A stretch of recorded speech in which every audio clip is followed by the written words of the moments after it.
Jelang pemilihan presiden yang masih 3 tahun lagi, dukungan relawan kini mulai jadi rebutan. Sukses memenangkan Presiden Jokowi 2 kali, kekuatan relawan bukan untuk diremehkan. Meskipun tidak lagi berkontestasi, kiprah relawan nyatanya tetap dipertahankan. Ada politik tanpa kompensasi. Dukungan relawan pada akhirnya berujung pada bagi-bagi posisi dan jabatan. Lantas akan berlabuh kemana kekuatan relawan Presiden Jokowi? Inilah Satu Meja The Forum, berebut relawan.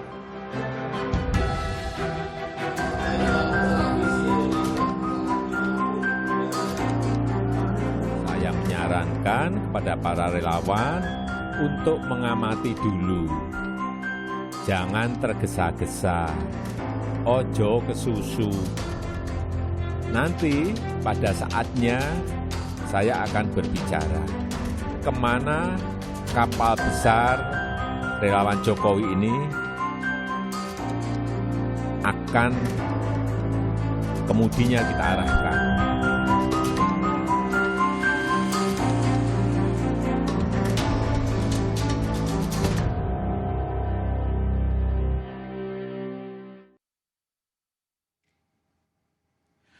Sudah bergabung secara daring sejumlah narasumber. Yang pertama adalah Deddy Mawardi, Sekretaris Jenderal Seksnas Jokowi. Selamat malam, Mas Deddy. Selamat malam, Mas Budi. Kemudian ada Budi Aristiadi, Ketua Umum Projo. Malam, Mas Budi. Kemudian ada politisi PDI Perjuangan, Andreas Hugo Parera. Selamat malam, Bang. Dan ada peneliti SMRC Saidiman Ahmad. Selamat malam, Bung Saidiman. Selamat malam, Mas Budi. Oke, sebelum saya memulai diskusi, kita coba dengarkan lagi ya pidato dari Presiden Jokowi soal relawan. Dan sekarang saja sudah ada relawan Jokowi yang ditarik-tarik untuk mendukung si A. Sudah ada yang dirayu-rayu untuk mendukung si B. Dan dirangkul oleh si C, dan sebagainya. Tapi masih lebih banyak lagi relawan yang masih menunggu. Oleh sebab itu, saya menyarankan kepada para relawan untuk mengamati dulu. Jangan tergesa-gesa, ojo kesusu. Mari kita pelajari bersama-sama konstelasi politik. Kita pelajari bersama-sama peta politiknya dengan baik.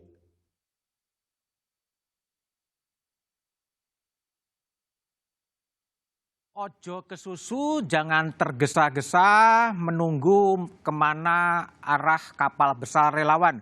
Bung Deddy Mawardi, ini apa konteksnya tiba-tiba Presiden Jokowi menyinggung soal dukungan relawan pada Pilpres 2024? Apa yang terjadi, Bung Deddy? Ya, sesungguhnya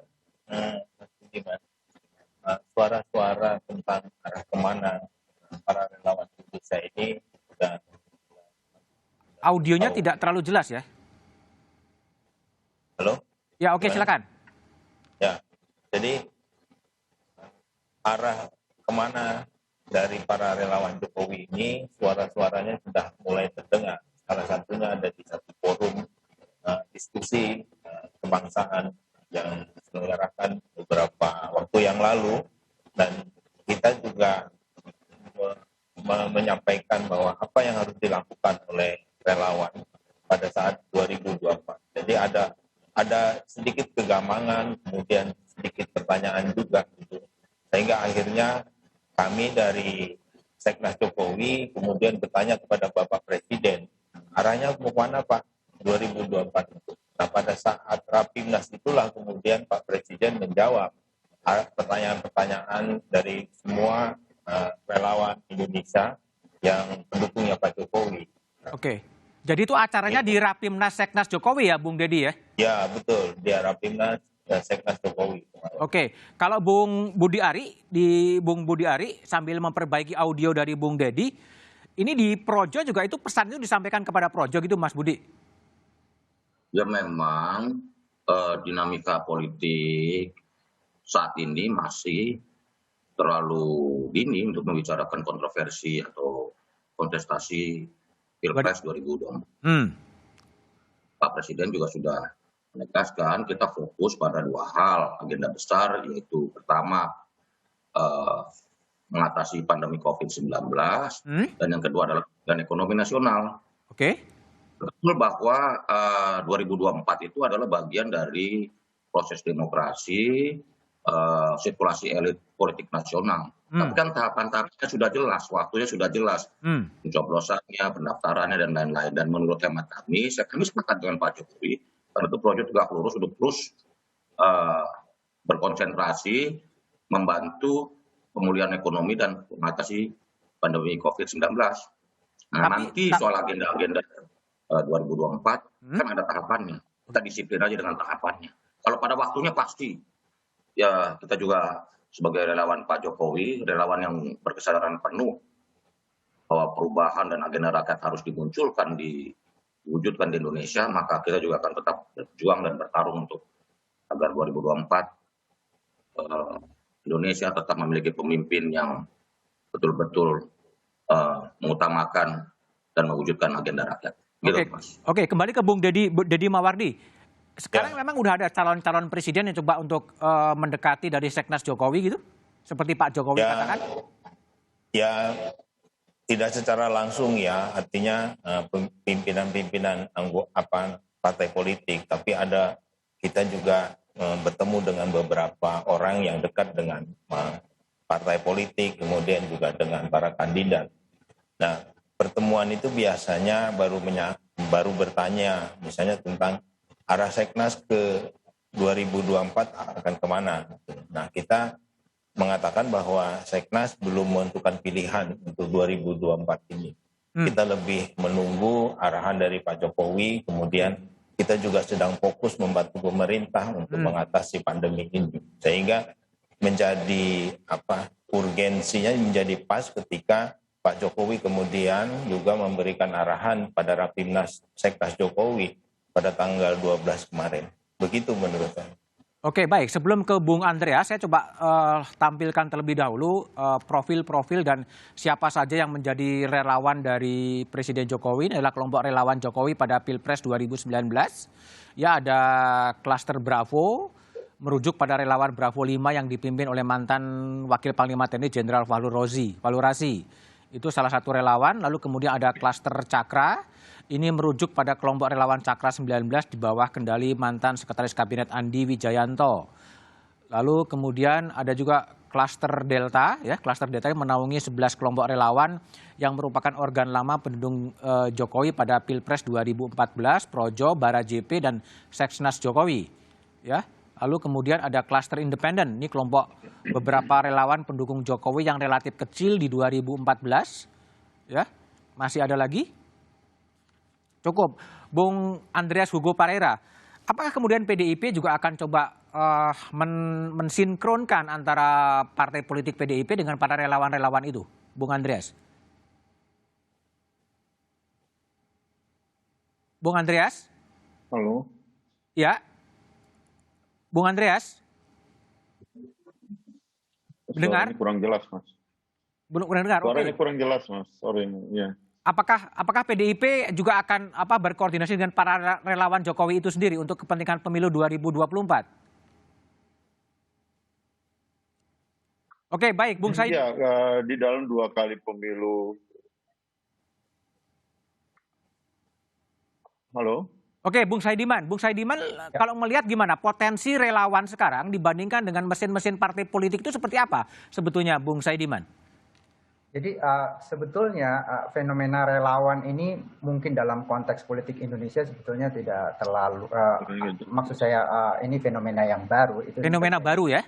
Menurut saya fenomena baru terjadi sejak tahun 2012 lah katakan begitu. Jadi relawan ini pada dasarnya menurut saya ini bagian dari social movement awalnya. Jadi gerakan sosial. Kalau dulu kita mengenal social movement itu non partisan, maka dalam peristiwa politik beberapa kali peristiwa politik belakangan ini muncul social movement yang partisan, mendukung kepentingan politik tertentu dengan tujuan utama yaitu entah mendukung atau menggagalkan satu kekuatan politik tertentu. Jadi misalnya pada tahun 2012 ketika Pak Jokowi masuk Jakarta bersama dengan Pak Ahok itu sudah muncul fenomena relawan itu, yaitu kelompok-kelompok masyarakat yang secara spontan itu memberi dukungan kepada Pak Jokowi dan Ahok kala itu dengan slogan Jakarta Baru. Lalu kemudian itu dilanjutkan pada 2014. Cirinya yang utama itu mereka sebetulnya gerakan yang spontan, yang tidak terorganisir. Jadi dia sangat berbeda misalnya dengan pendukung Pak Prabowo waktu itu yang oleh para pengamat internasional itu dilabeli misalnya ini pertarungan antara gerakan volunteerism dengan mesin politik oligarkik semacam itu. Jadi ada semangat itunya. Tapi saya melihat pada periode kedua Pak Jokowi semangat volunteerism itu agak berkurang sebetulnya. Agak berkurang. Jadi, kenapa? Agak berkurang karena Pak Jokowi pada masa itu dia ada di dalam kekuasaan sehingga apa yang kita sebut sebagai relawan yang awalnya itu adalah partisan social movement itu mungkin menjadi gerakan politik pada akhirnya, lebih dekat pada gerakan politik. Oke, saya nanya ke Bung Andreas Hugo Parera. Bung Andreas, apakah PDIP juga termasuk salah satu parpol yang akan mendekati relawan untuk kemenangan pemilu 2024? Ya, kembali ke dua pemilu sebelumnya, yaitu di tahun 2014, ya startnya seperti yang tadi disampaikan 2012, kemudian kemarin 2019, relawan-relawan ini memang berkomunikasi dengan dengan partai, dan di partai juga kita mempunyai penugasan khusus untuk ada teman dari di DPP, kemudian di DPD, di tingkat DPC yang juga berkoordinasi dengan teman-teman relawan ini di dalam ya tentu memperjuangkan ketika itu pemenangan untuk Pak Jokowi. Dan koordinasi ini berjalan baik karena ya kita mempunyai tujuan yang sama gitu, bahwa memenangkan kandidat yang kita perjuangkan gitu. Dan sekarang juga PDIP sudah mendekati relawan-relawan Pak Jokowi untuk kemenangan PDIP sendiri sebagai partai politik?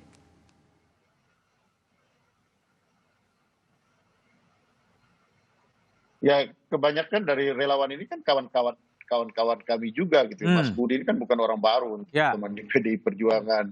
Juga banyak kawan-kawan yang ya selama ini kami tetap berkomunikasi baik dan juga ya sering bertemu baik di dalam pertemuan-pertemuan yang memang kita lakukan atau juga memang bertemu di berbagai macam event gitu. Sehingga sebenarnya bukan orang-orang yang kita tidak kenal gitu. Jadi komunikasi tetap berjalan dengan baik gitu, artinya antar partai dan teman-teman relawan di dalam perjalanan politik sampai dengan sekarang gitu. Jadi komunikasi antara PDIP dengan relawan-relawan Jokowi tetap diintensifkan ya, Bung Andreas ya?